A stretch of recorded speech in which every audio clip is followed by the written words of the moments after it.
Planning and Land Use Management hearing. The chair will be with us briefly. I ask all of you for consideration and accommodation.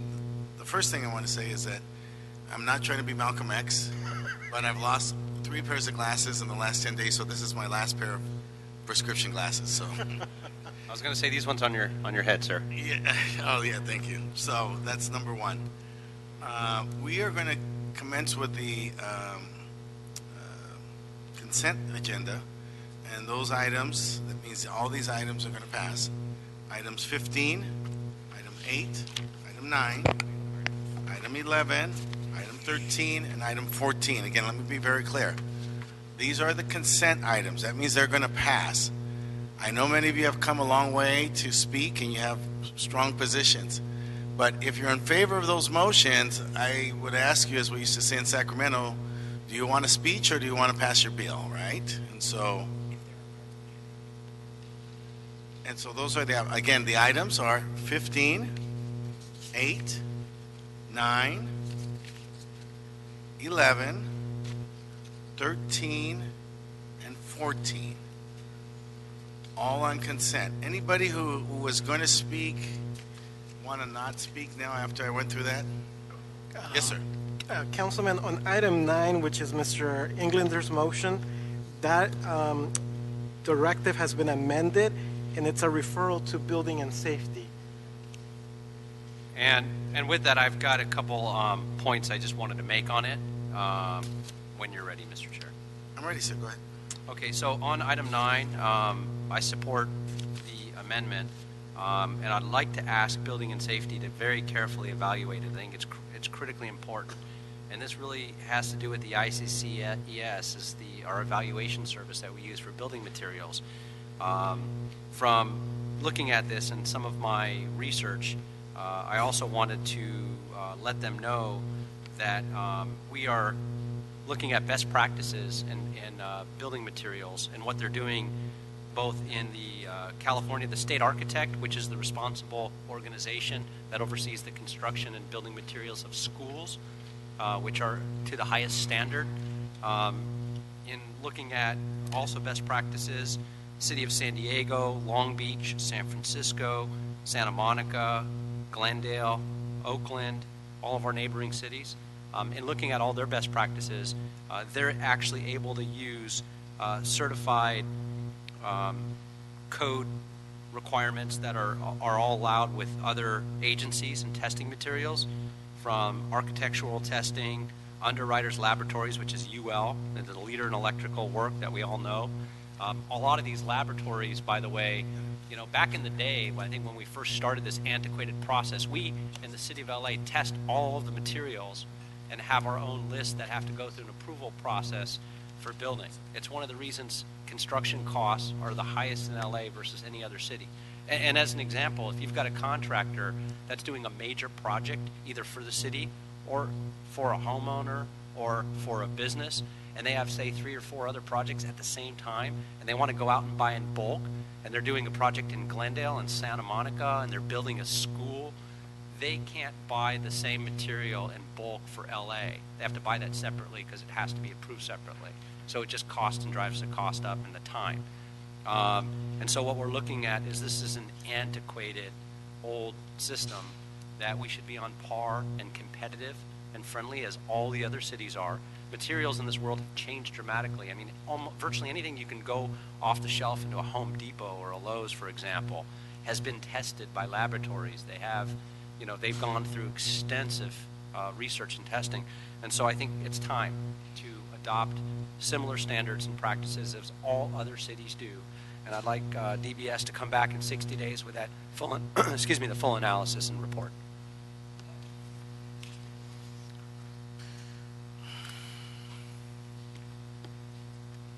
So thank you for letting me get my point across, Mr. Chair. We have, is it Cheyenne? Morning. Yes, do you wish to comment? As now that you've heard, we're going to move this and refer it to Building and Safety. I would like to make a short speech, if that's okay, a presentation. Sure. Yeah. I have actually a copy of this for your document. Time is up. I mean, your time is running, so. Sorry. My name is Shaheen Moinian. I'm the president of ICC Evaluation Service. ICC Evaluation Service conducts product evaluation for building, plumbing, mechanical, and gas products. We conduct building product evaluation for innovative and alternative products and materials to the requirements of building code, as well as the requirements of acceptance criteria developed by ICC Evaluation Service for ICC Evaluation Service.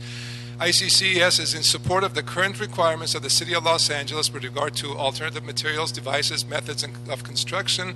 One of such requirements is that the entity shall be a recognized model code entity. We believe that this is an important requirement. ICC Evaluation Service has historic knowledge of the building code published by International Code Council and legacy organizations, as well as institutional knowledge of the acceptance criteria. Thank you. This matter will now be moved as amended. Moved on consent, and then what was your motion to get through? Sent to building and safety? Yeah, that's already amended. That was as amended. That's as amended. So that matter moves. We've heard comment. We have items 13 and 14, which are continuations. So Mr. Chair, item 14, the continuation date needs to be 13 and 14, the continuation dates for the record. Item number 13 is continued to October 21st, 2014. And item number 14 is continued to January 27th, 2015. You have that, everybody? 10/21/2014 for item 13, 10/1/27, 2015 for item 14. Those matters are dispensed with. Now that leaves us with matter, and these are the items that are left for consent. Item 15, item 8, and item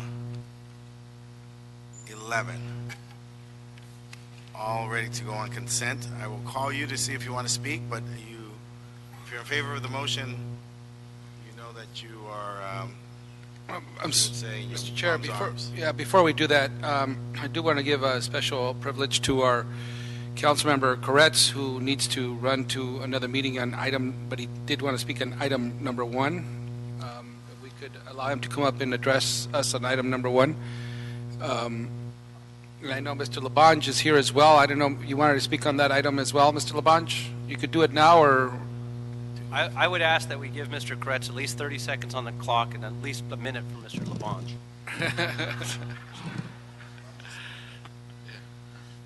Actually, I thought this item was going to be on consent. It is, No. but you're here.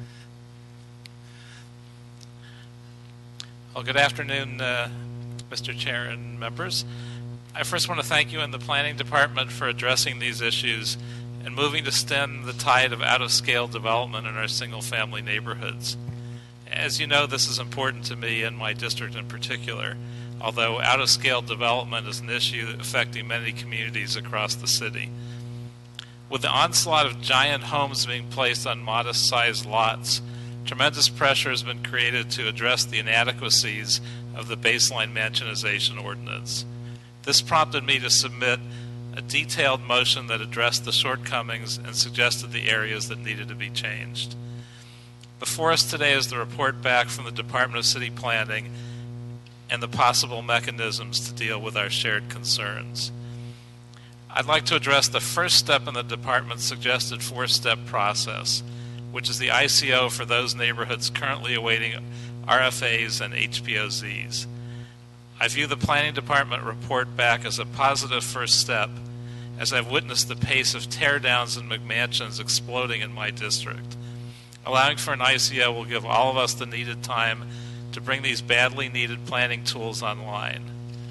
Should this committee recommend the Planning Department's draft of an ICO for the areas in my district, my staff and I will work with the department to revise ICO boundaries to better fit the expanding need for these protections. While I'm grateful for the Planning Department's efforts and the proposed ICO to create a short-term solution, it's imperative that we don't take our eyes off the ball. A bad analogy with the Dodgers down a couple games in the playoffs, but I think we need to keep our eye on the need to close the loopholes and correct the damaging elements of our baseline mansionization ordinance. The suggested changes are modest, but would create a tremendous positive for all the R1 neighborhoods in our city. So I'd ask that to the fullest extent possible, the Planning Department come back to your committee with a proposal to make the needed amendments to the baseline mansionization ordinance, and that you do so at the soonest possible future date. Again, thank you for the committee's attention and efforts on this matter. Thank you so much. Mr. Labange.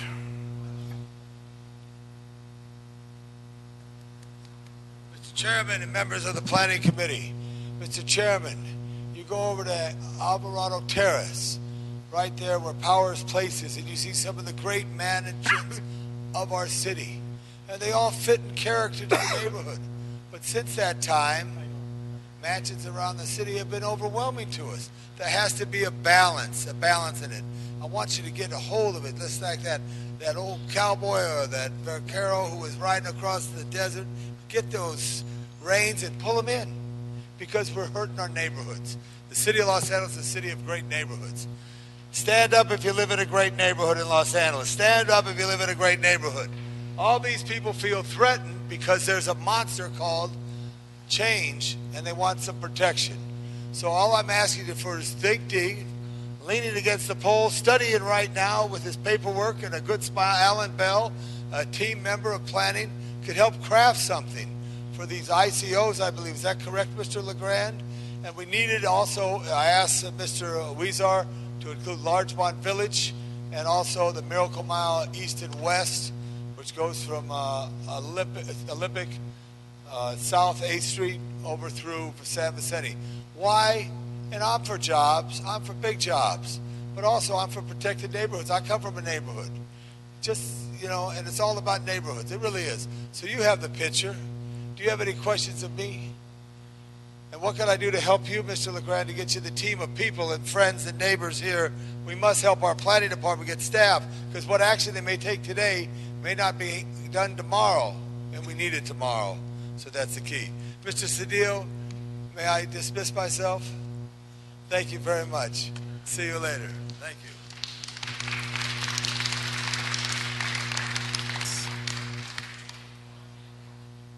We are going to take out of order, as a courtesy to the president of the council, item number 12, which is a appeal by the Cork Bar and Grill located at 4771 West Adams Boulevard. It's an appeal from the ZA revocation determination, and that is in Council District 10, the home of Council President Herb Wesson.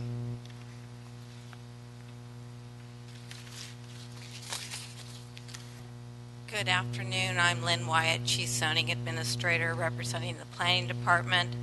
The matter before you is a director's determination in regards to a nuisance abatement procedure that identified revocation and the discontinuance of alcohol sales and the operation of a restaurant bar known as the Cork Bar, aka the Cork Bar and Grill, located at 4771 West Adams. Our office conducted a number of different hearings in regards to this case over time since 2009. In 2009, we took forward a case at that time that responded to a number of different citations issued by the Department of Building and Safety. The applicant at that time presented a request for a conditional use permit. That request was taken all the way forward to the Area Planning Commission, and at that time, the applicant, the current operator and owner, decided to withdraw that request and withdrew the full application. The current operation is operating under a deemed to be approved use. It's been there since the 1960s approximately, with the current owner operating since approximately the late 1990s. Subsequent to that, the outstanding issues that were still before the Department of Building and Safety were ultimately taken to court, and in that there was a stipulated judgment issued with 16 conditions that the operator has to comply with that have to do with the noise, nuisance abatement related issues that were occurring at that time.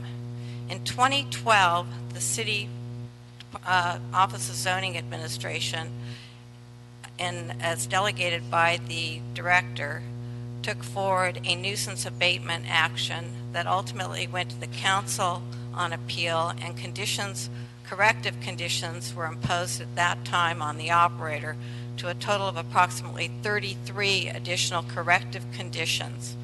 One of those conditions required that the applicant return for a review of compliance. That was to occur in approximately early or late 2013. That did not occur.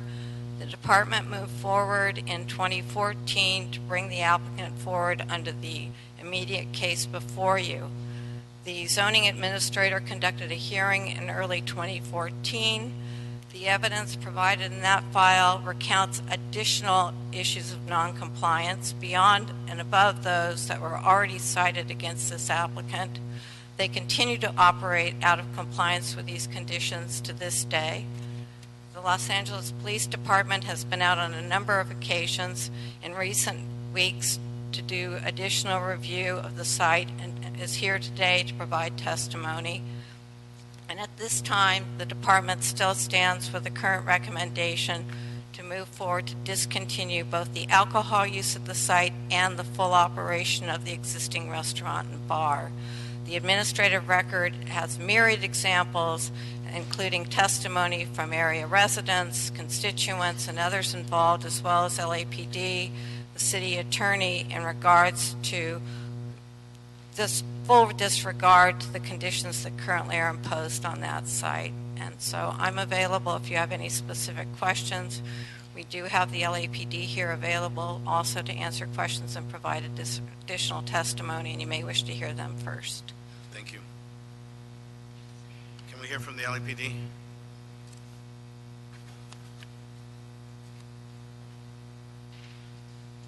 Good afternoon. I'm Detective Kirk Kelly. I'm the assistant officer in charge of the citywide nuisance abatement unit, charged with enforcing abatement locations within the city that meet the nuisance requirements. I'm going to let my investigator speak to the specifics of this investigation and what's occurred at that location. However, there's 2 points that I want to make. Myself and my unit, the investigators that are assigned to me, also the zoning department that we've worked with along the way, building and safety, we all take this very serious, this process. We don't want any businesses to close in the city of Los Angeles. We only want responsible, well-meaning and well-intentioned businesses to operate. And throughout the last 4 years, we've attempted to get compliance with the owner of this business and have been unsuccessful in doing so. The second point that I want to make goes to that end, to say that I personally have been at the location when violations have been there and met with the owner during the course of those investigations. And the response has been not one of trying to improve the business. It's that the conditions that have been posed by zoning that we're enforcing are ones that are onerous and ones that he doesn't feel that he needs to comply with. So I'll introduce Officer Mike Dickus to speak as to the investigation goes, and he can answer some specific questions about the matter.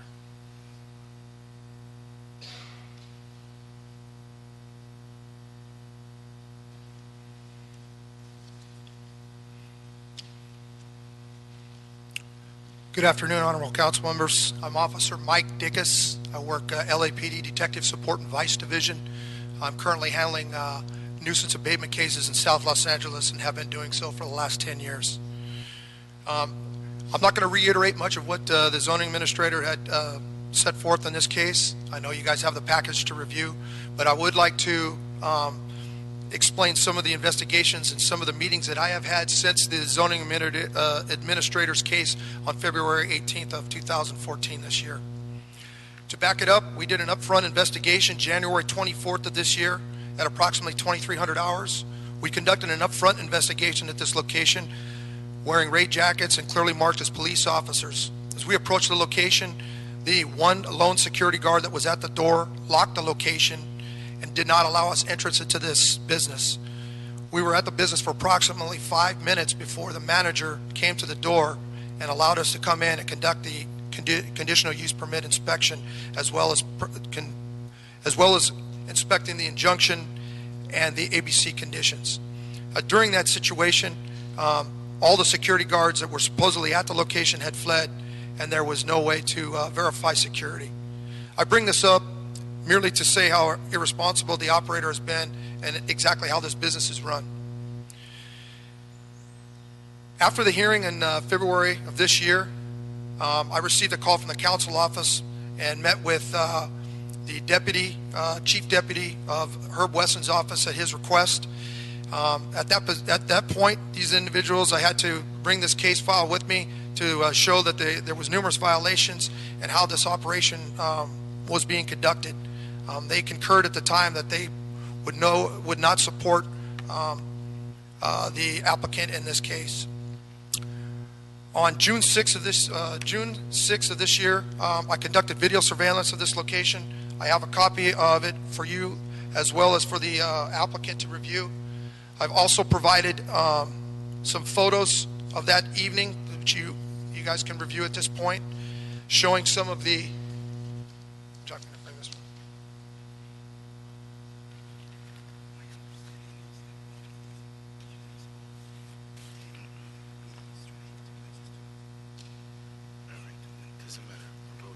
These photos show that there's violations of the valet situation that's in the operating conditions, as well as it shows that there's no security guard that is supposed to be patrolling the outside of this area or in the neighborhood of this area.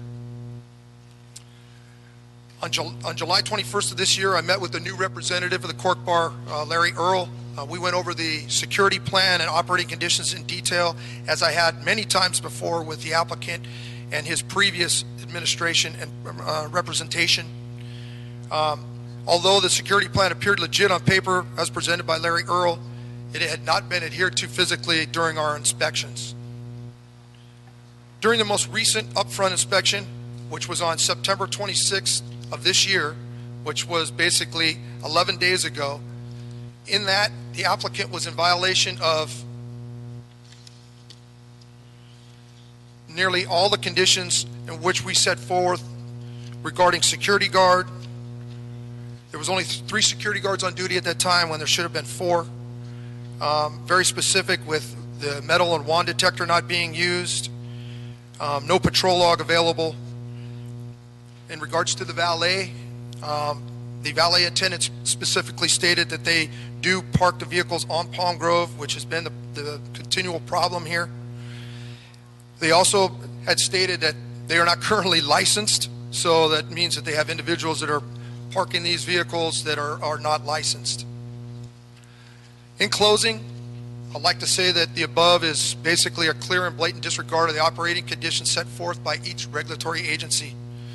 I personally met with the owners and operators of this location, fully explaining the conditions of the CUP, the permanent injunction, on numerous occasions. There's no reason why the operator should not be in 100% compliance with these operating conditions. Although there's been a slight reduction in calls for service, crime reports, there are some that still exist. There are still community complaints, which are there in your file and was presented at the zoning administrator's hearing.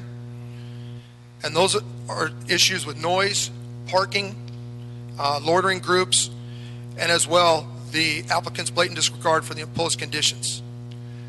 At this time, it is our position as the police department to concur with the zoning administrator and seek revocation of the use at this location. The applicant has adhered to a very limited number of operating conditions, especially after numerous meetings and trainings, and as well as these administrative hearings. We lead one to believe that additional conditions on this property would not prove worthy.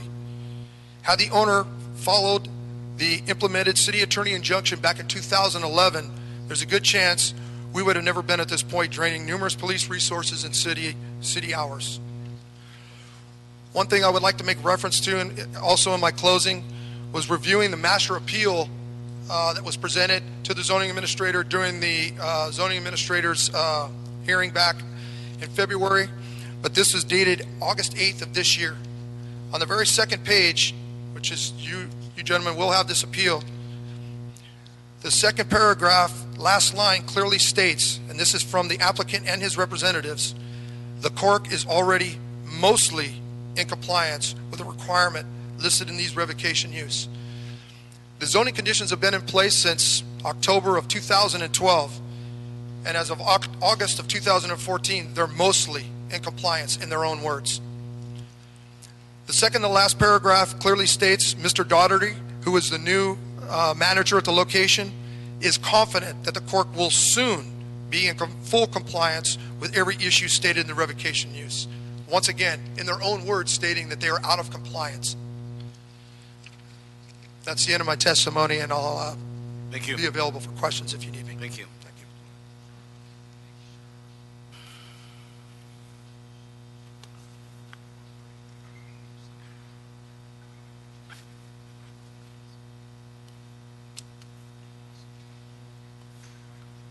Okay, number one. So in support of the appeal, let's hear from Larry Earl. 1 minute.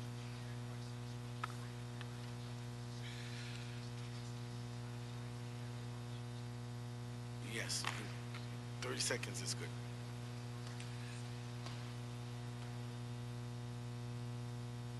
No, he's in support. He's not.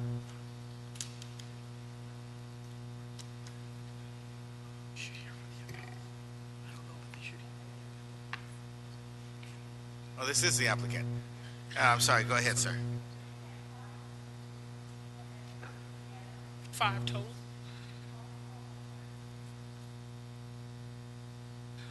Okay. All right. All right. Thank you. Mr. Chairman and members of the Planning Committee, we'd like to offer, first of all, this first thing here, the process of the nuisance abatement is to solve any problems that impede on the privilege of the community, and also to fix a business so it isn't closed. We assert that we know that the compliance has been frustrating, has been slow at times, but essentially the owner, Mr. Cartwright, who's been set back with illnesses, sometimes bad counsel and other things, has made every effort to be in compliant. To address what Officer Dick said, we are mostly in compliant because the thing that we see as most outstanding is the permitting of the non-permitted patio, which, however, now all the necessary paperwork, drawings have been submitted, and it's in plan check for a 14-day expedited review for permitting the process so you can make a safe and planned patio. Once that's done, we'll be in 100% compliance with the items here. Mr. Cartwright, knowing that he himself was unable to fulfill these things in a timely manner, has anointed Mr. James Doherty to come in and to fix all the problems and make sure they're maintained and sustained. I would assert that the most important thing to show that our ability to do this, if you take the last 6 months of the record, there have been no calls for service to police. There have been no community complaints, not even so much as a car parked illegally in the community. I think what's interesting is Officer Dix on his most recent presentation said that we were only in violation of was not having one of our security guards dressed out. So to hear that we are in violation of all those conditions is contradictory to what we were told on the day of the inspection. And then lastly, to the point, we need to be clear on what the actual condition says. For example, our valet parking says that we are to offer valet parking for our patrons, that we are not to park cars on the residential streets. We posted signs to tell our patrons not to do that as well. We are allowed by the actual conditions to park cars along Adams, and that we have done. We simply need time to make sure that the patio is licensed properly, which is in the queue to do so. We hope you will respectfully give us that time to move forward.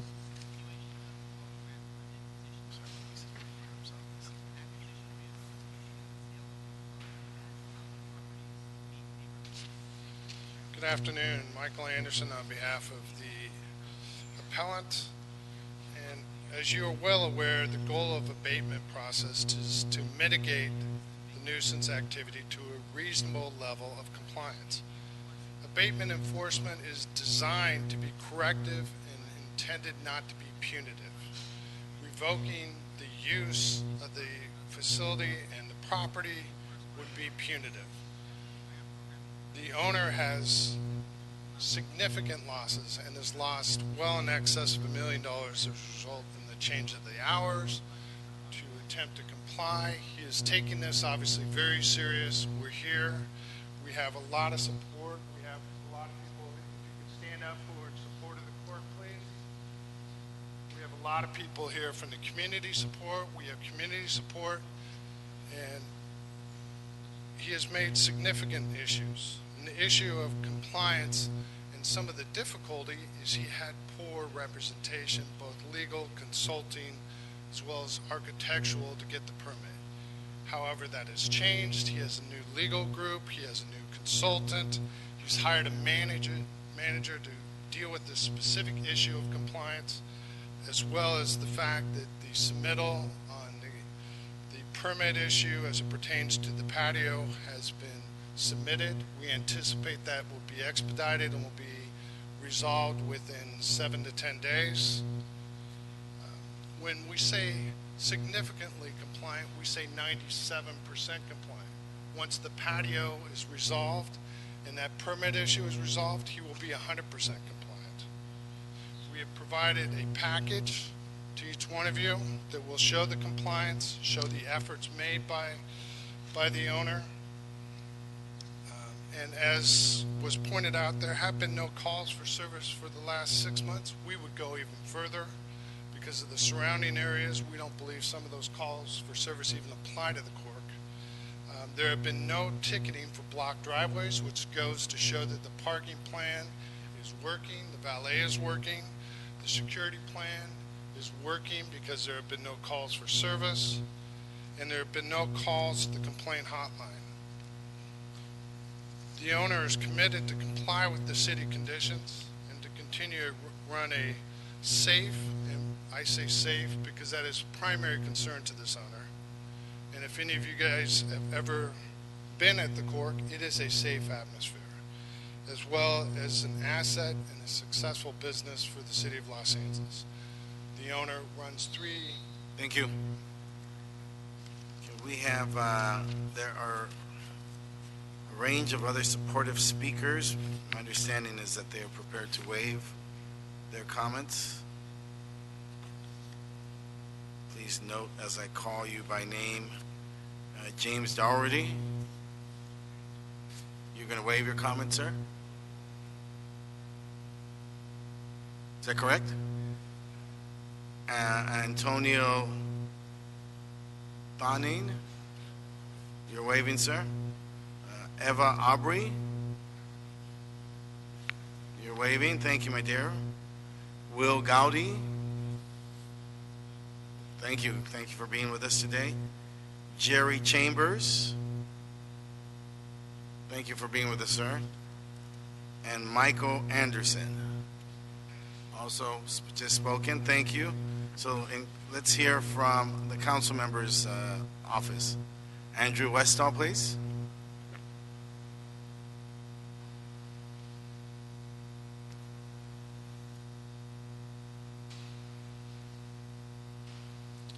Good afternoon, council members and chair. My name is Andrew Westall, Senior Deputy for Council Member Herb Wesson. What we distributed to you earlier through your clerk are some modified findings and conditions on this particular establishment.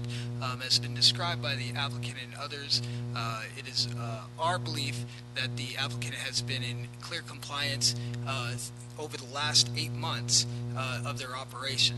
And so we would ask that the Plum Committee grant the appeal, adopt these new findings that you had a chance to read as described in the 3-page document I provided to you, and to modify the conditions. And there's 2 conditions that we're asking to modify. One would be the restoration of hours for the establishment, and the second one is asking for a 1-year plan approval so that the city can continue to monitor this establishment and ensure that they're in compliance. Thank you.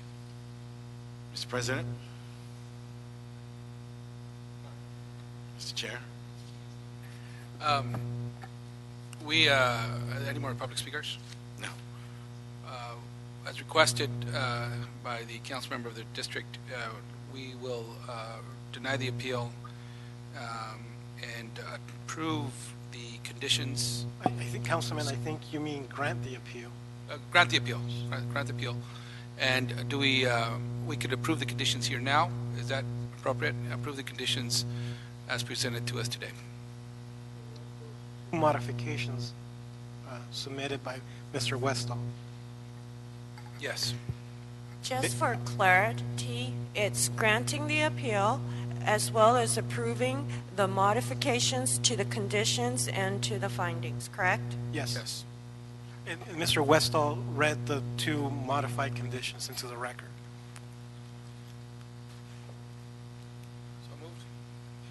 So moved. Concur? So be the order. Yes. Thank you.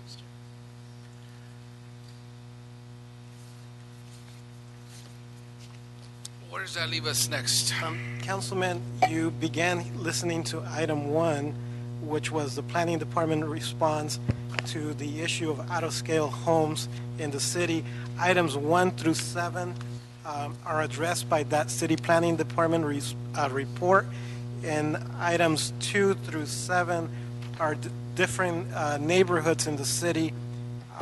If you like, I can read into them. Item 2, it's the La Brea Hancock neighborhood. Item 3 is Valley Village. Item 4 is North Beverly Grove. Item 5 is Sunset Square. And item 6 is the Oaks. And item 7 is South Hollywood. So they're all interrelated.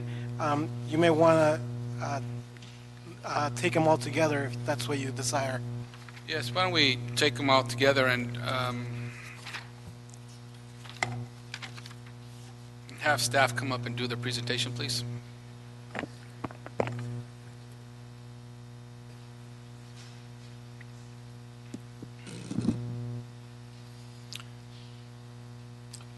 Good afternoon, members of the committee. My name is Alan Bell, Deputy Director of Planning. The department is pleased to present its recommended strategy for addressing the issue of out-of-scale development in our city's residential neighborhoods. The department takes this issue seriously, and so we have devised a comprehensive four-step approach that responds to the Corrett's motion to amend the baseline mansionization ordinance, as well as multiple council motions to enact new regulations governing historic districts and residential neighborhoods that are experiencing high levels of out-of-scale development. Our recommended first step is for council to adopt a master interim control ordinance, relying upon the authority set forth in the state government code. This ICO would press the pause button on demolitions and out-of-scale development for a period of up to 2 years. Such an ordinance can be more quickly adopted since council can act on it directly without the Planning Commission first weighing in. With the breathing room provided by the ICO, the department would follow up with amendments to the baseline mansionization ordinance. In addition, we would also commence work on ordinances for selected neighborhoods. We are grateful that in this year's budget, the council provided funding for 4 new planners to work on a neighborhood conservation initiative. As is well known, the department is currently understaffed.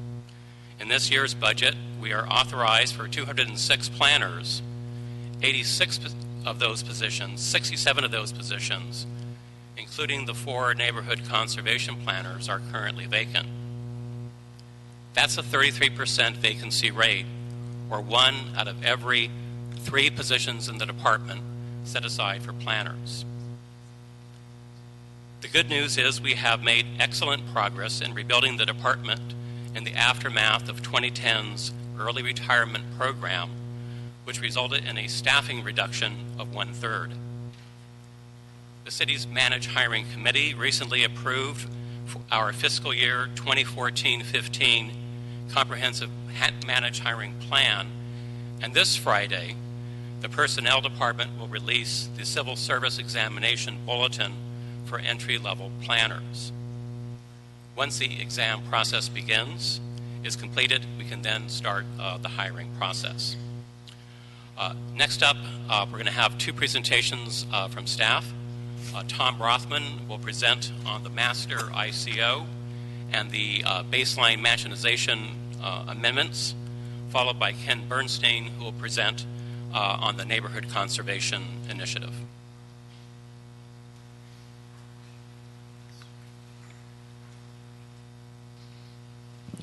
Good afternoon, Tom Rothman from the Planning Department. I'm just going to follow up with where Alan left off. I'm going to first talk about our proposal for an interim control ordinance, which Alan said would put a pause button on development of single-family homes in certain neighborhoods. What our proposal is in the report is really a 2-pronged approach for that portion. So for the proposed historic preservation overlay zones, the ICO would actually curtail the demolition of single-family homes. That's our recommendation. And for those neighborhoods where residential floor area overlay districts are proposed, we would suggest somewhere in between our two alternatives in the report. One being a freeze on the development or reconstruction of single-family homes, leaving it just to the exterior walls or the exterior perimeter of any existing home. Or you could go all the way to maybe allowing the demolition and the reconstruction of a single-family home up to about 120%, or anywhere in between. So there's a lot of discretion there. That's the ICO proposal before you today. And then while the ICO is in place for up to 2 years, we are going to be working on amendments to our baseline mansionization ordinance. That would be obviously a citywide amendment to the zoning code, where we would look at all of the recommendations that came out of Councilman Koretz's motion to look at all of the exceptions and exemptions from that ordinance. They're all listed in his motion.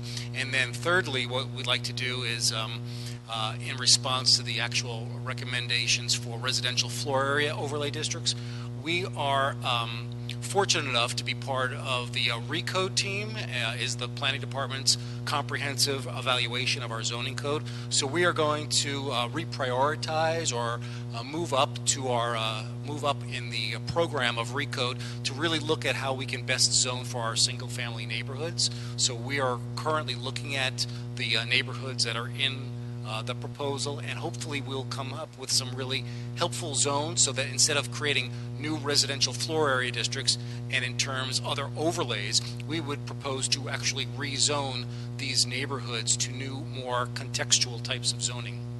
So that's our three-pronged approach for that, and then I'm going to leave the remainder about the HPOZs up to Ken Bernstein.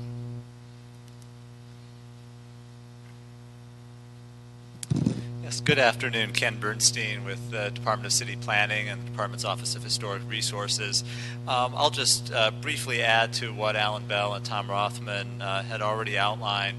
HPOZs, or Historic Preservation Overlay Zones, are one of our most effective tools for neighborhood conservation and to protect the character of unique neighborhoods throughout the city. We have 29 historic preservation overlay zones, or historic districts, really now in every corner of the city.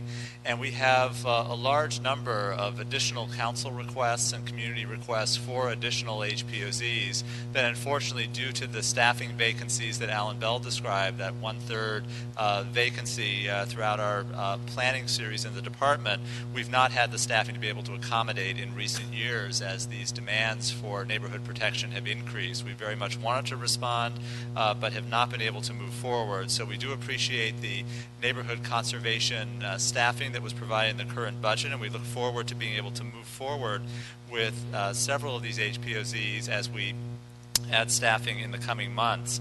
The ICO that is proposed would apply to 5 of the proposed HPOZ areas in Sunset Square in Council District 4, Carthay Square, Council District 5, Holmby Westwood, also Council District 5, Oxford Square in Council District 10, and the El Sereno Berkshire Craftsman District in Council District 14. These 5 neighborhoods were selected because they already either have completed or are in the process of being completed for historic resource surveys, which are the prerequisite for being able to move forward with new HPOZs. They establish the historic character of the neighborhood and identify each property, which properties contribute or do not contribute to the historic character of those neighborhoods. And we believe that we can, during the 2-year period, once our staffing is in place, that having 5 of those proposed HPOZ areas, that's about what we can accomplish and actually effectuate adoption of those proposed HPOZs so that permanent regulations go in place before the ICOs expire. What we would not want to see occur is put in place interim regulations and not be able to follow up with the permanent protections for those neighborhoods so that they would again be exposed to potential demolitions and alterations. So those 5 we do believe we can see adopted during the forthcoming 2-year period, and that's the basis for our recommendation. So So I would just conclude by saying, in sum, as Mr. Bell indicated, the department does take its responsibilities for neighborhood conservation very seriously, and it's why we have chosen to both have immediate follow-up, to kind of put the pause button on, to try to control immediate change that's taking place in these neighborhoods, and propose this multi-pronged approach, citywide ordinances and neighborhood-specific responses to deal with some of the most urgent needs in many of these local communities. So we're happy to take any questions.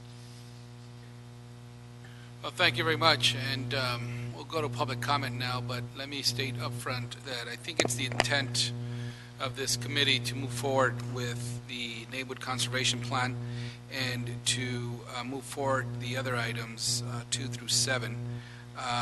And one issue we have is that my colleagues on this committee had to leave. If we send this forward to be a committee of one, I've been asked to hear public testimony today and continue this item for 2 weeks when we have other council members on this committee, and then we will move it forward to the full council. But I think for those who are in support of this, we are moving forward with the intent of supporting it and moving it to the council once we get it back in 2 weeks. But we'll open it up for public comment today, and we have a number of cards, quite a bit actually, and more coming. So if you could keep your comments brief and to the point, we'll get through this as quick as possible. We do have 2 council offices who wish to speak. The first is Elizabeth Carlin from Council District 10.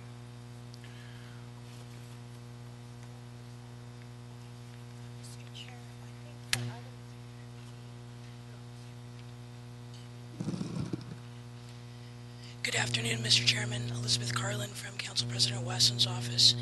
I'm here before you today to support Councilman Koretz's motion and to support the work of staff on the baseline mansionization ordinance. I'm also here to ask that the Faircrest Heights neighborhood of our district in CD10, which is bounded by Pico, Fairfax, La Cienega, and Venice, be included in the interim control ordinance.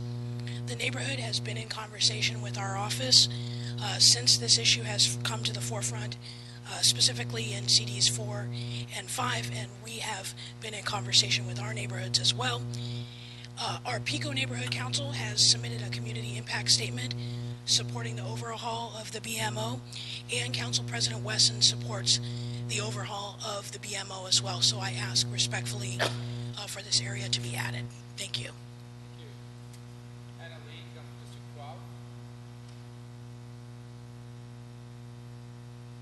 Good afternoon, Chairman Huizar. My name is Hannah Lee, representing Councilmember Mitchell Englander. Unfortunately, the councilman had to leave committee, so I'm here on his behalf asking that the Old Granada Hills community is currently being proposed for an RFA overlay district as part of the Granada Hills Community Plan Update. That plan update has been in process for some time, and in light of the fact that it's still not completed, he would respectfully ask that that particular portion of Granada Hills be included in the ICO area as well. So. And be included in it? Yes. Okay. Thank you. Thank you. We'll make that amendment. There's 2 neighborhoods so far, the Faircrest neighborhood in CD10 and the Old Granada Hills neighborhood in CD10. Yes, okay. Caro Torasian.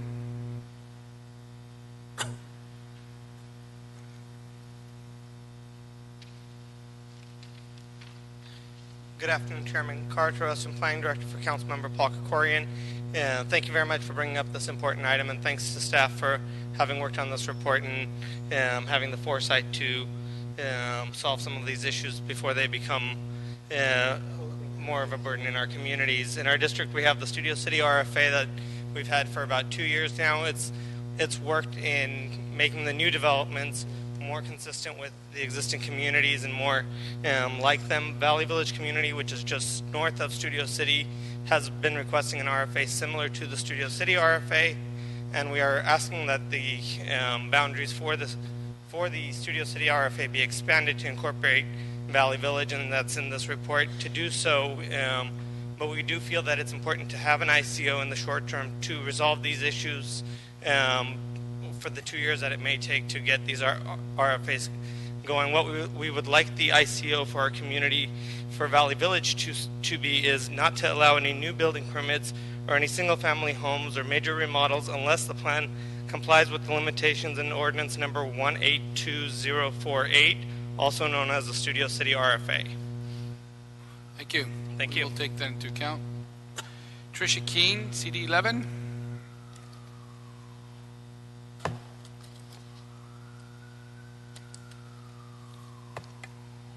Good afternoon. Tricia Keene, Director of Land Use and Planning for Councilman Bonin.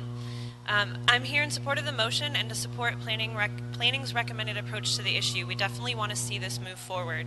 However, the councilman wants to make sure that we don't lose the original focus of the motion, which was originally introduced to correct a number of issues with the existing baseline mansionization ordinance, issues that are relevant citywide. The motion proposed some very specific and very important revisions to the ordinance to close those loopholes, and we would like to see the timeline for addressing those issues accelerated. The report currently calls for approximately 18 months to get those amendments done, and the council member would respectfully request that planning see if they can do that in a much quicker time frame, since those issues were very specifically called out in the motion that was introduced. Thank you. Thank you. On item number 1, Veronica Perez.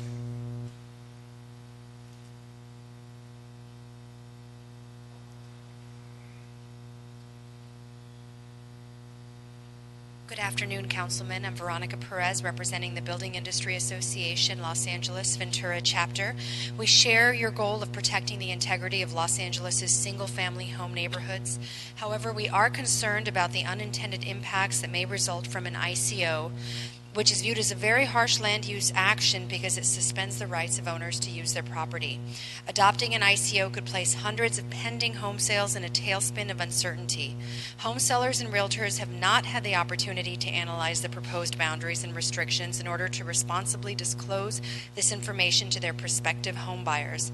We believe more extensive discussion and outreach is needed to rectify what many perceive to be problems in the existing ordinance. So we're requesting the formation of a stakeholder working group to engage all the interested parties, clarify the issues, and set a clear path forward for the BMO. Thank you very much.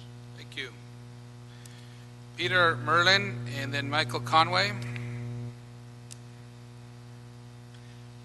Mr. Chairman and members of the committee, my name is Peter Merlin. I'm a longtime resident of Carthay Square in CD5, one of the proposed HPOZs in the BMO report back. In regard to the 24-month ICO during implementation of the HPOZ, I have been told that the ICO might only be applied to R1 zone properties, but Carthay Square has a majority of historic duplexes in the R2 zone. State Government Code Section 65858 protects multifamily properties from restrictions that would prevent their development. This is true in particular for affordable housing and for low-income households. What we are seeking is a protection for historic duplexes where their demolition would result in a single-family residence, a McMansion, if you will, where this residence would replace a two-family residence, a duplex. Thus, an ICO applied. Thank you. Thank you. Michael Conway, Diana Alcel. Hi everyone, my name is Michael Conway, and I own a home in Beverly Grove which is now protected by an RFA. Since the enactment of our RFA, we witnessed an outpouring of pleas from other neighborhoods asking for our help to stop rampant McMansionization in their communities. After years of work with the city, we have come to the conclusion the best way forward is to amend the BMO, which has been submitted by Councilman Koretz. However, the Planning Department has indicated they would like to put off the amendment until sometime in 2016. 4 months ago, the Budget Committee funded 4 new planning positions to address the Neighborhood Conservation Initiative. We don't believe the city intended to give the Planning Department a free pass to do nothing until they get around to hiring and training new staffers. Dragging your feet is not an option. McMansionization is a citywide problem. You know it, I know it, and everyone here knows it. We need a citywide solution. We need it now. Thank you. Thank you. Diana Asale, Philip Messina. That's Isley. Isley. Hi. Sorry. This is your lucky day. You're by yourself here. You, as representatives of all of us, have been assigned your place in the history of this great city of Los Angeles.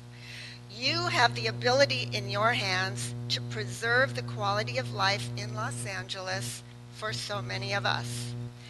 This is the task at hand that you have been given in this time, in this place, in the history of Los Angeles. You will be remembered for your actions in this spirit, and with all due respect, sir, and please convey this to your colleagues, we need the city to implement the ICO as soon as possible. We need the city to amend the BMO as soon as possible. And finally, we need the city to offer our neighborhood and all the other neighborhoods that are represented here protection through the RFA. And with all due respect to the building community, how much space is enough for two people? It's disgusting. Thank you. Philip Messina, James O'Sullivan. Chair, Mr. Chairman, Councilman. Yeah, I am a resident of the Brea, Hancock area. I've been living on Citrus Avenue for 31 years. It's a marvelous area. The mansionization problem is growing increasingly every year. They're now sprouting like mushrooms, and they are changing the community, they're changing the look, and they're greatly outsized for the lots they're on. We all know that. I strongly support the efforts being made here by supporters. I strongly support an ICO interim agreement, and we strongly support revising the BMO ordinances. And I want to urge that there's very little time. Time is of the essence here because these things are going up very, very quickly. And 2 years from now, if nothing is done, it may be too late. Thank you. James O'Sullivan, Tamar Rosenthal. My name is James O'Sullivan. I'm president of the Miracle Mile Residential Association. Council members, planning staff. I support the ICO, I support the BMO, I support the RFA, and I support Councilman Bonge for sticking the Miracle Mile in there because we had a target on our back because we were being surrounded. Just about every time I come down before you, it's an adversarial position due to my advocacy group, for my group, and for other organizations. I thought it was important to come down here and to say thank you to this Plum Committee and especially to the Planning Department, whom I fight with all the time, but to thank them for their efforts in trying to protect the residential communities in our area. We'll probably go at each other again, but I really wanted to take a moment to thank you all. Thank you. Thank you. Tamar Rosenthal, Lenny Gerber. Hi, my name is Tamar Rosenthal.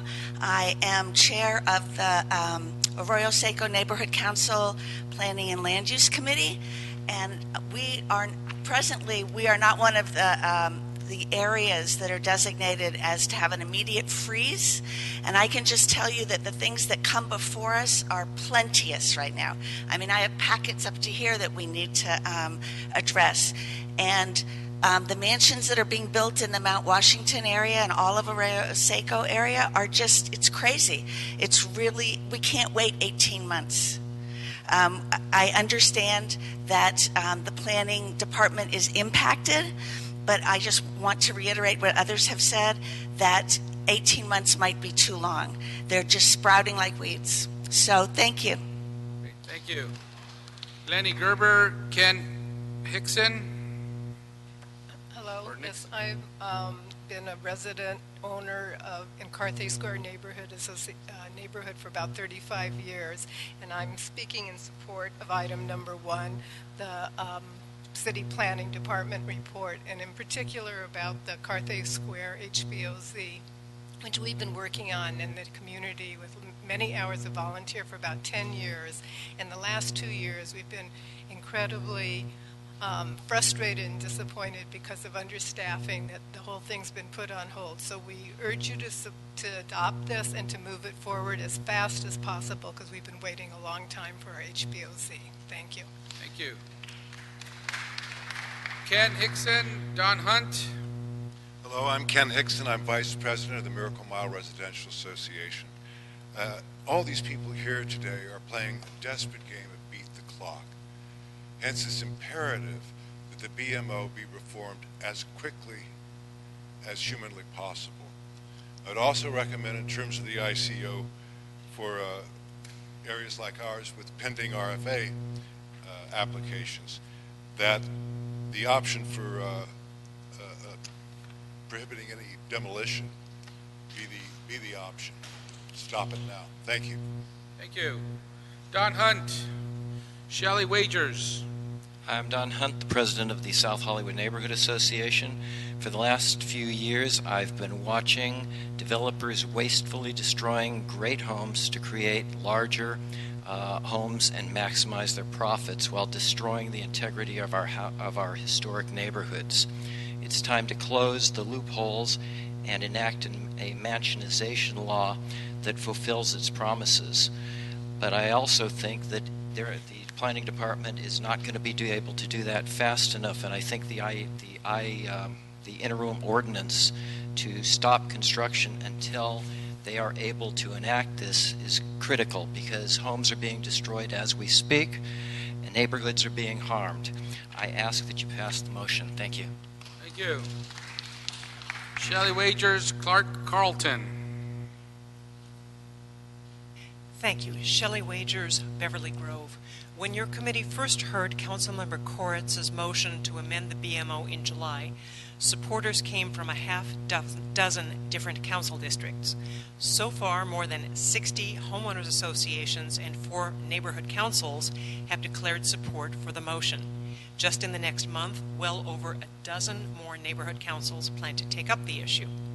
In the last 2 days, your emails have flooded your inbox from all over the city. The scramble that we see today to get into the ICO demonstrates very clearly that mansionization is a city-wide problem. We need a city-wide solution, and we need it now. Thank you. Thank you. Clark Carlton, Tracy Considine. Good afternoon, Chairman. My name is Clark Carlton. I am Vice Chair of the Committee to End Mansionization in North Beverly Grove. My neighbors and I are angry and sickened because our area of vintage period homes is in an eternal construction zone of irresponsible building. We invested our lives and our money in this charming, livable area which is being transformed into a bleak exurb that resembles Simi Valley more than old Los Angeles. A tiny minority of greedy developers has subverted the will of the majority. I'm also concerned for 60 other homeowners associations in Council District 5 alone, which are fighting to keep the character of their neighborhoods. We would be relieved if North Beverly Grove were to receive an ICO, but not if it sacrifices other areas to developers. We cannot wait another 18 months, much less another 18 days, to protect the threatened neighborhoods. Councilman Koritz's motion to amend the BMO citywide is an elegant, simple solution that can be implemented in a few months. Thank you. Thank you very much. By the way, whenever I say Clark, it just rolls off my tongue that I say Clark Kent, because I used to watch a lot of Superman when I was a kid. Tracy, thank you for laughing. Tracy Considine and Charles Brown. I'm Tracy Considine from Faircrest Heights in CD10. In July, you yourself acknowledged that it was time to address the deficiencies in the BMO and asked City Planning to report back in 30 days. While proposing short-term relief for a few select neighborhoods, which is in and of itself a good thing, they also propose leaving the vast majority of neighborhoods exposed to reckless development well into 2016, a very bad thing. Hundreds of homes could be demolished and countless neighborhoods destroyed during this time frame. Please focus on and expedite the motion at hand, which is to amend the BMO.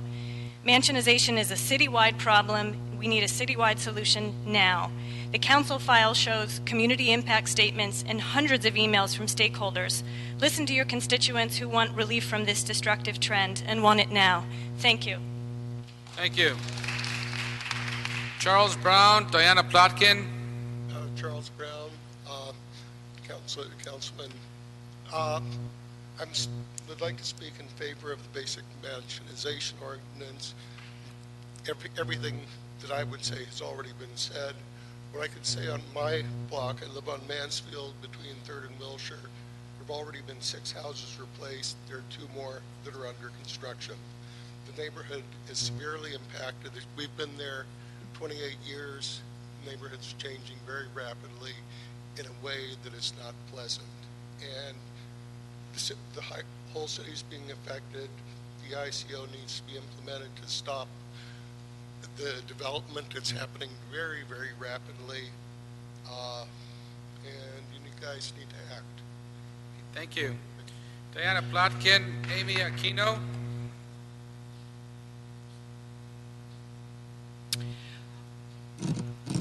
Chairman Diana Plotkin, President of the Beverly Wilshire Homes Association, and we're here in support of the ICO as quickly as possible. We're also here to say that the BMO cannot take 18 months. You people were elected to protect us, to protect the residents who live in the city of Los Angeles, to be sure that our quality of life is protected, that our investment in our homes are protected, and you must do the BMO faster than 18 months. We are demanding that you people stop and think about what you're doing. The city is being destroyed by these speculators who are building these mansions. We need to preserve what we have, and we need to do it faster than 18 months. So we ask you to please ask Logrand to get people on this and do this within a 6-month period of time. Thank you. Thank you. Amy Aquino, Amy Gallaudet. Hi. First, I want to thank you all for your action on this issue. I'm Amy Aquino. I live in a landmarked 1915 home in Sunset Square. There's nothing to be done about the giant concrete box that I'm now facing that replaced the beautiful 1913 bungalow directly across the street from me. But with a dozen homes on the market in Sunset Square, we need that ICO, and we need it immediately. But I don't just live in Sunset Square. I live in Los Angeles. I live here. I pay taxes, and I love and care about all of our neighborhoods. Waiting another 18 months to address a BMO that we all agree has counterproductive provisions is unacceptable. It's unnecessary. Councilman Koretz's motion gives us a simple, straightforward solution that could be implemented clearly in under 6 months. Please, please get this done before my neighborhood and my city are spoiled beyond repair. Thank you very much. Thank you. Amy Gallaudet, Adriana Scott. Amy Gallaudet. Adrian Scott. Not Adriana, Adrian Scott. I can't make out the last name. Amy Challoner here. I'm reading directly from the Wilshire Community Plan. It'll help us if you speak into the microphone, ma'am. Okay, I'm reading from the Wilshire Community Plan Policy Number 1-1.1. Protect existing stable family homes, low-density residential neighborhoods from encroachment by higher-density residential uses that are incompatible as to scale and character, or would otherwise diminish quality of life. What happened? Thank you.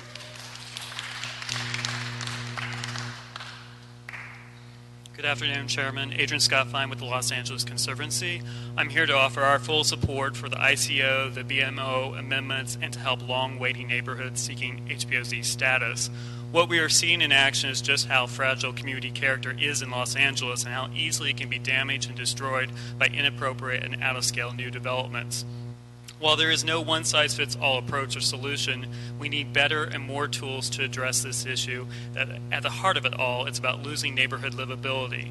As this is a citywide issue, this is a core topic we'll be addressing at the upcoming LA Historic Neighborhoods Conference on October 18th, sponsored by the Los Angeles Conservancy and the city's Department of City Planning. We urge your full support of these measures, allowing a critical cooling off period and intervention that will be essential in offering relief and a process for neighborhood conservation to occur in Los Angeles. Thank you. Thank you. Jim McQuiston, Jason Needleman.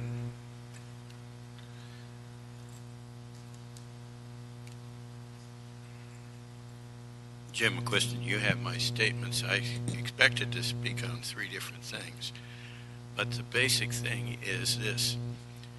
We have general plans, and if we want to do something about it, we have to start at the top. That's what the state Supreme Court has said. Start at the top and work down. When we have FARs of 3, that's pretty big in a R1 area, but it's the legal way. Can't stop it unless we change the general plans. Then the next question is, well, are we going to support private residential areas? In our area in East Hollywood, we have 2,000 individual houses per square mile, and yet the planning department says we have zero single-family houses, just because they're zoned for multiple residences. Thank you. That's something that we have to look at too. Thank you. Jason Needleman. Jason Needleman. Okay, we're going to go on to item number 2. Kathy Roberts, Russ Honikan.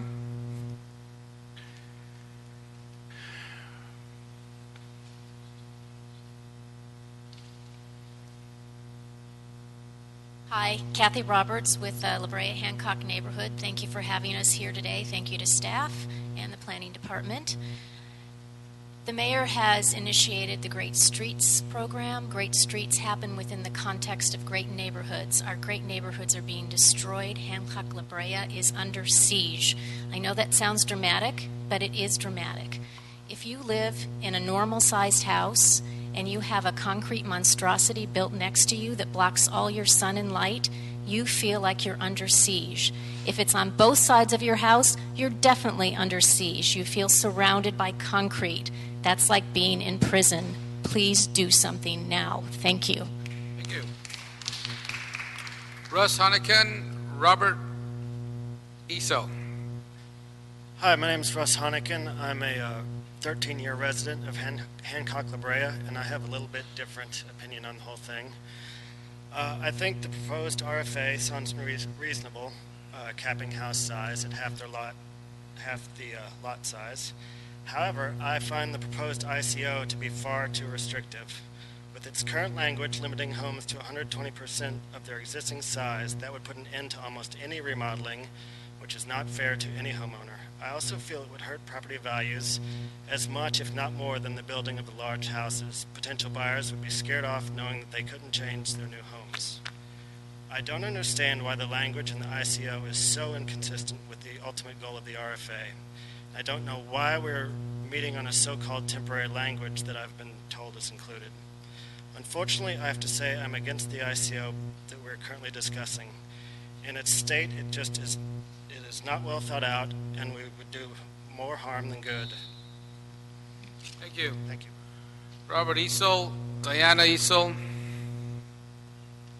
And if you've spoken already, you could wave your card if you like.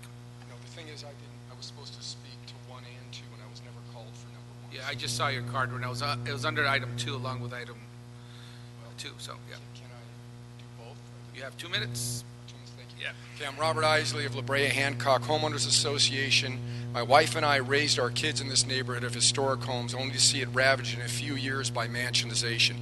We're thrilled with City Planning's recommendation of an ICO to stop mansionization in 60 days in HPOZ and RFA pending neighborhoods like ours.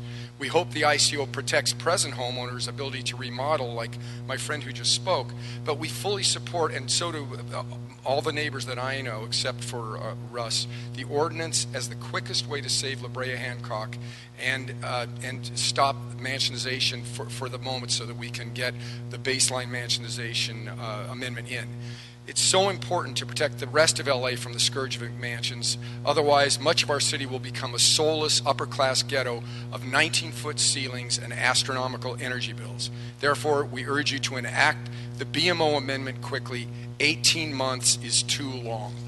Regarding our RFA, today teardowns and the construction of new McMansions are a bi-monthly event. Soon our historic neighborhood will be gone.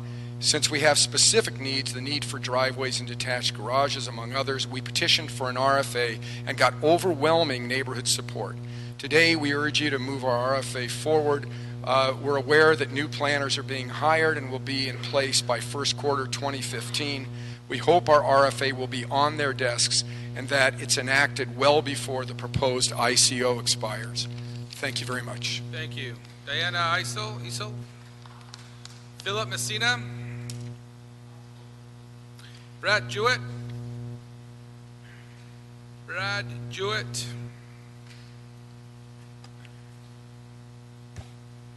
Good afternoon.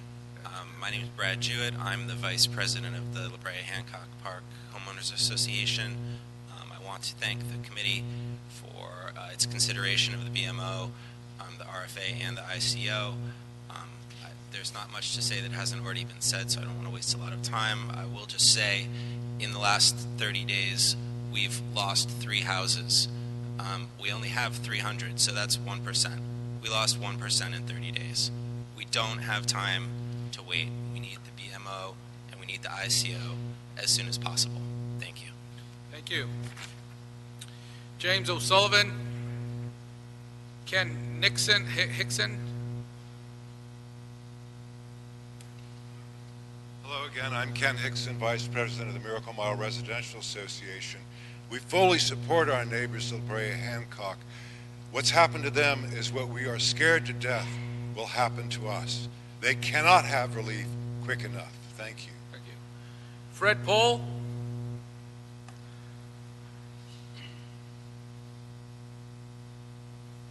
Hi, I've lived on Citrus Avenue in La Brea Hancock area for 22 years, and I speak to support the ICO and the BMO.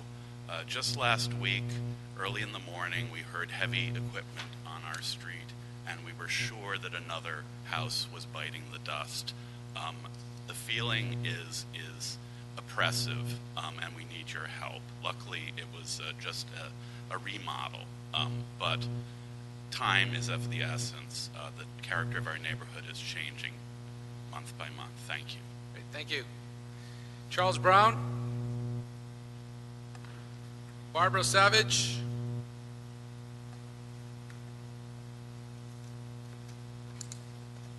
Good afternoon. My name is Barbara Savage. I am the president of the La Brea Hancock Park Homeowners Association.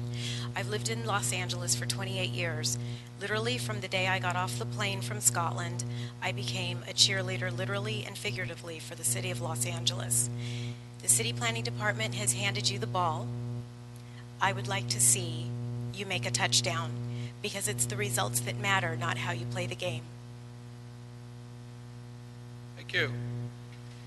James O'Sullivan? We're actually on item number 4 now. Ken Hixson? Diana Plotkin? Amy Challenger? Amy Challenger. Okay, item number 5, John Girodo.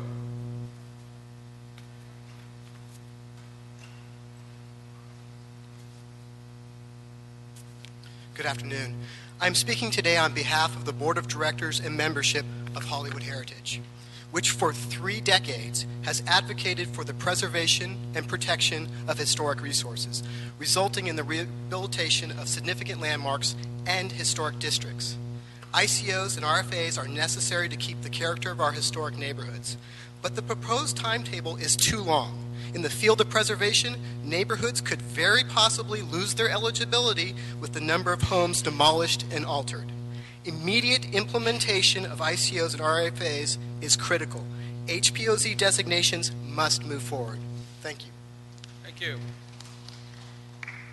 That was John Grotto, right? Yeah. Christy McGavey, Cheryl Holland.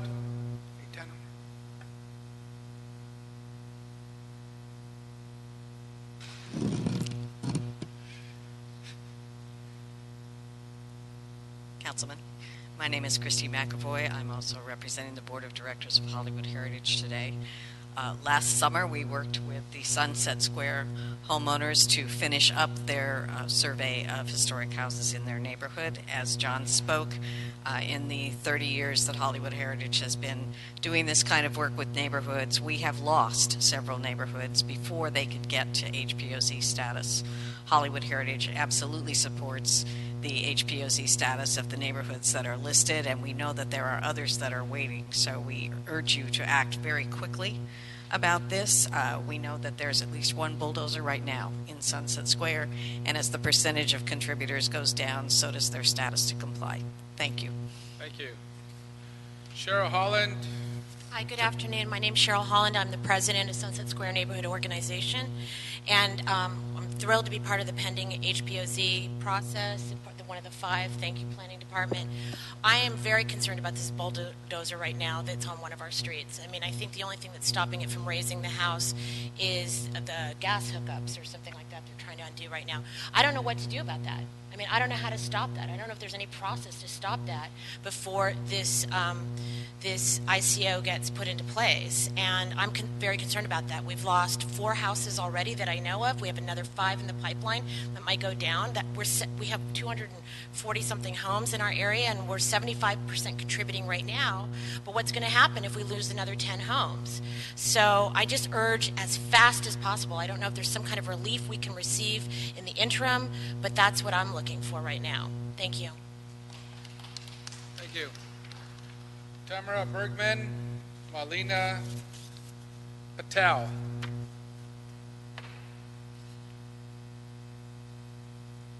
Hi, I'm Tamara Bergman. I'm the treasurer of the Sunset Square Neighborhood Organization. I have over 100 letters here in our neighborhood in support of the ICO and also in support of the BMO amendment. I'm echoing what the other people have said, but I'm wondering if there is anything that your committee can do or the planning department can do in the interim before it goes through the process of going the 2 weeks that you just mentioned and going through the city council and other planning things, because there are many homes that are in imminent danger and they're irreplaceable. And I think that the reason that we've even been waiting with our HPOZ, because it was proposed in 2006, is due to the planning budget issues. It's not due to us. Our survey was done by the Getty and by us, by our money that we spent to do it, and we would like you guys to do something before the 60-day or however long it's going to end up taking, if you can. Thank you. Alina Patel. Hi. Sure. Barbara Woodkin afterwards. I'm Malena Patel. I'm a board member of the Hollywood Hills West Neighborhood Council, but today I'm speaking as a private citizen. I'm a resident of Sunset Square, and my neighbors and I respectfully urge you to protect our historic HPOZ proposed neighborhood immediately while you do your due diligence. As we speak, there is a bulldozer prepping to demo a beautiful 1920 California bungalow on Courtney Avenue. Helen Colton lived in this home for over 50 years, and when she died, her children sold to an Alex Lombardo at the Sunset team because he said, quote, "Our intention is not to build a new construction home like a lot of other developers, but to restore homes to their original characters." But sadly, here is her original home, and this is what the proposal is now. This is what's going to be going up. Again, the bulldozers are there today, and we hope and urge you to act quickly. Thank you so much. Thank you. Barbara Whitkin. Hi, my name is Barbara Whitkin. I'm Area 7 Chair from Hollywood Hills West Neighborhood Council, but today I'm speaking as a neighbor on Courtney Avenue, directly across from the home that's being torn down. On Sunday, I hear a noise going outside, and there's a huge bulldozer being delivered. I think that's really unconscionable. I think we should not be invaded by anybody on a Sunday morning.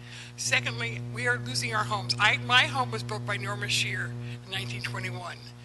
There are other historical homes in our neighborhood that are going to be, the history is going to be demolished. And so far, 5 homes have been ruined, and some of them were historical. And most of the homes in our neighborhood are over 100 years old. I really would appreciate if they would stop the demolition and allow us to remain a neighborhood of old homes. Thank you. Item number 6, Jim McQuiston.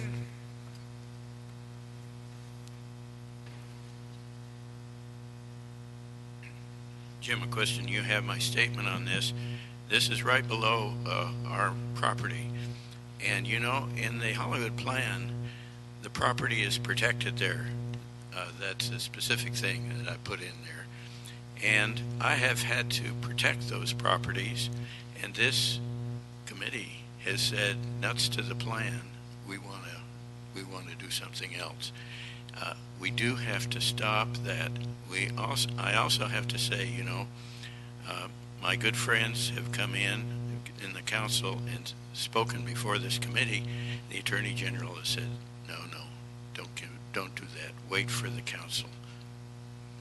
Mr. McQuiston, you also signed up for item number 7. Do you wish to speak on that now? Yeah, we're going to item 7 now, so you could. My brain, I got to look and see what's. Okay. All right. Item number 7, Don Hunt and Karen Gilman.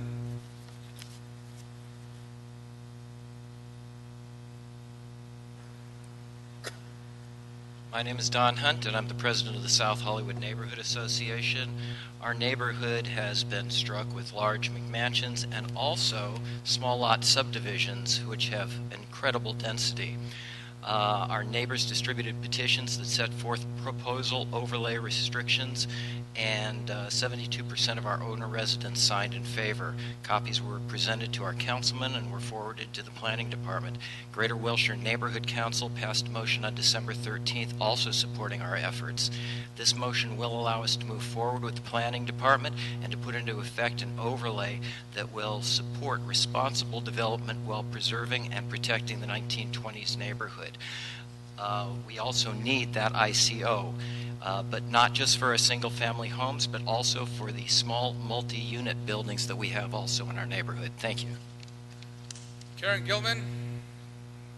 Good afternoon. I'm Karen Gilman. I live on Elmwood Avenue in the Washington Village Neighborhood Association. I'm a stakeholder and an alternate on the Greater Wilshire Neighborhood Council.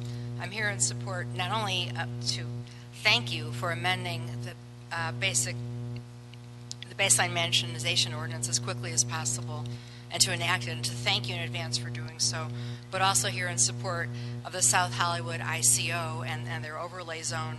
They're surrounded by HPOZs, and there's quite a demand to build up in such a way that destroys the character of their neighborhood. And we appreciate every consideration you can give this project and all the others on your agenda today. Thank you very much. Thank you. Jim McQuiston. Ready or not? Jim McQuiston, I'm sorry I spoke last on 7 instead of 6. This is on, now I'm reversing it. As far as the hillsides are concerned, which is the Oaks, we have an FAR of 3, if you can believe that, for the hillsides. That's the Hollywood plan. It's a uniform one, and 30-foot height. Imagine 30-foot height in a hillside in an FAR of 3. And I did a little mathematics there. You can see that you can build a pretty tall building. Obviously, we have to work on the general plans, because if we start on the specific zoning ordinances, they don't count, because you cannot have something that's against the general plan. Thank you. What did you think of the streetcar meeting, Mr. McQuiston? Mr. McQuiston. Mr. McQuiston. You attended a streetcar meeting last night. What did you think of it? I had one question afterwards. Have you thought about trackless trolleys that we used to have? You don't have any subsurface that you have to dig up, so you get the cost down. You get those in if they like them. Then you can say, well, do you really want rails? But I thought it was a good presentation, yes. Thank you, sir. Thank you. That concludes our public speakers. Can I have staff up here? I just want to clarify where we go from here.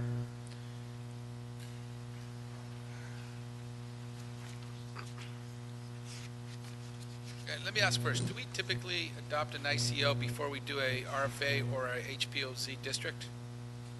Yes, we've done that repeatedly in the past.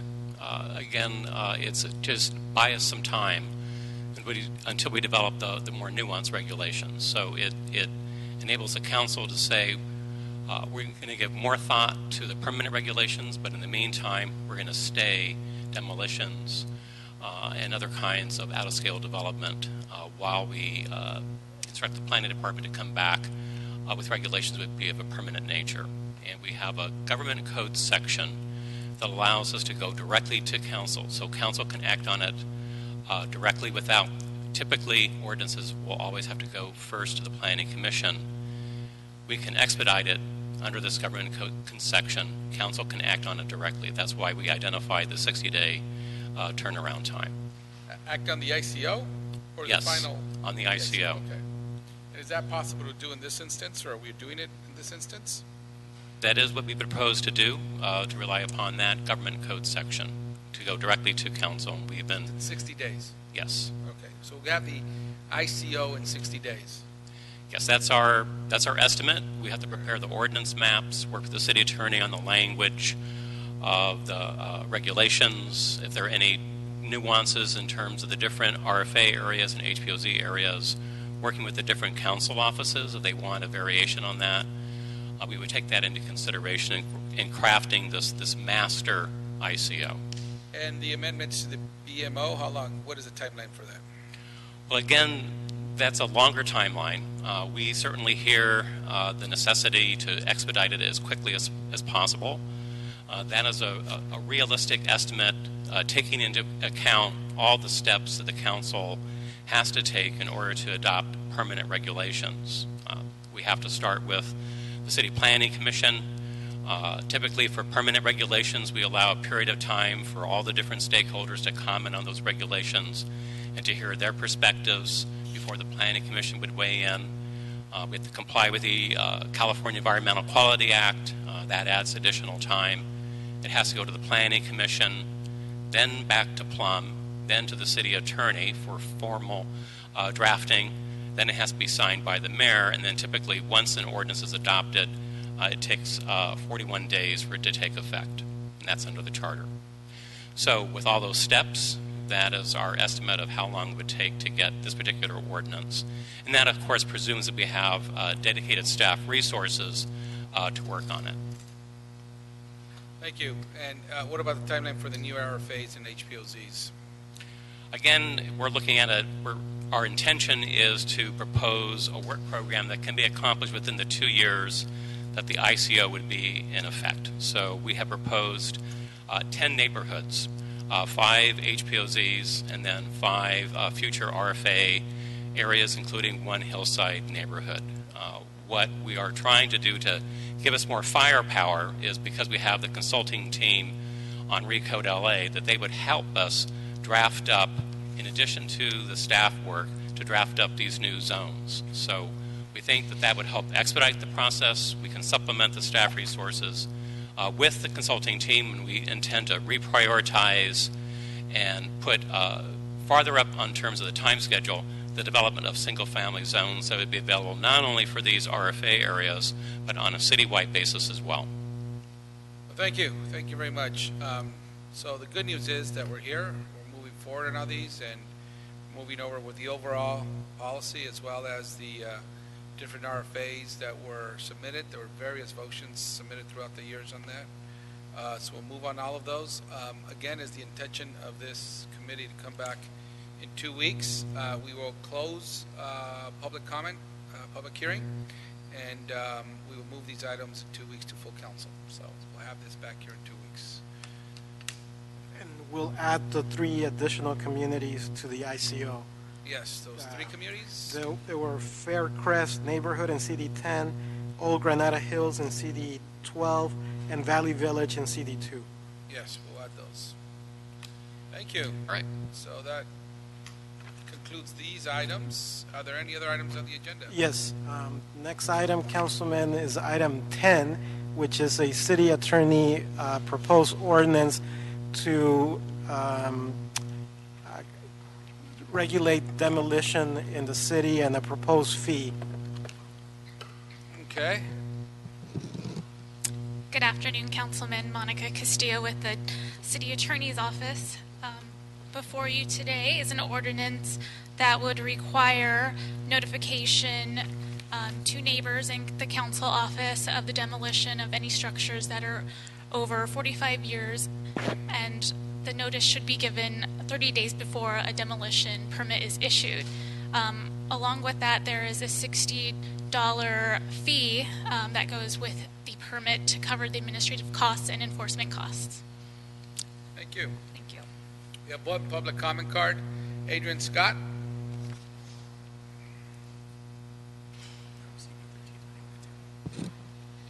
Good afternoon again, Council Member. Adrian Scott Fine with Los Angeles Conservancy. We're here in full support of this ordinance for a demolition notification process for the City of Los Angeles. It's critically important, I think, as we just discussed about these issues happening in neighborhoods and the loss of historic properties, that there's a better process for understanding when and how these demolitions are happening, and that it's a more transparent process.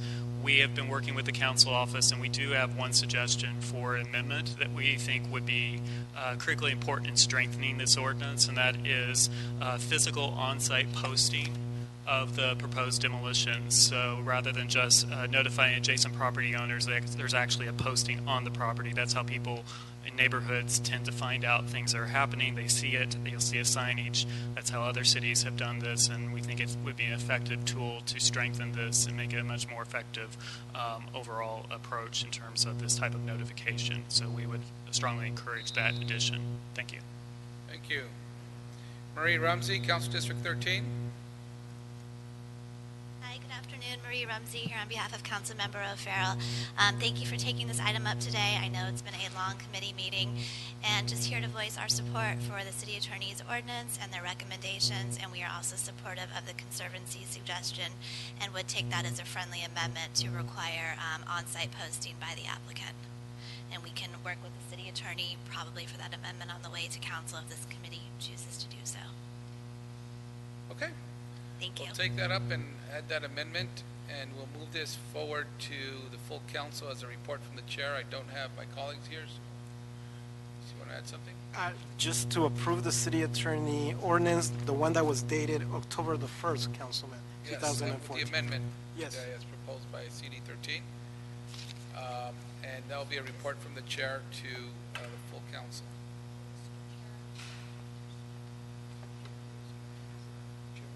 There's a public comment card that was misplaced, but you come up and just state your name, then fill out a comment card afterwards. I can fill another one out for you. Thank you. Jeremy Irvine, Cultural Heritage Commission. So I'm here to speak on behalf of the Cultural Heritage Commission. Sure. We're in support of the ordinance in spirit. We have a couple of changes, modifications to suggest. I'll reiterate the statements from the two previous speakers. We'd like to see posting on site at the property. We'd also like to include the notification area from just the abutting properties to a 500-foot radius, if possible. And then something else that I'll add personally, perhaps we could include some kind of technology such as a email blast, such like what we have for the meeting agendas, or maybe a website that's updated periodically with upcoming demolitions, so that members of the preservation community at large can be made aware of upcoming demolitions. And that's all I have to say. Thank you. Great, thank you. We misplaced some cards, speaker cards. We have John Garoto and Christy McAvoy. John Girodo speaking for Hollywood Heritage. Hollywood Heritage has participated in public policy discussions through the formulation of the Community Redevelopment Plan of 1986 and subsequent urban design plans, specific plans and transportation zones, and neighborhoods and property entitlement discussions involving historic resources. Hollywood Heritage, neighborhood associations, and neighborhood councils interact and work in conjunction, and our experience is notification is extremely valuable for planning and protection. The motion is a solid foundation to build from. Hollywood Heritage gives its full support to the motion with the Los Angeles Conservancy's proposal. Thank you. Christy?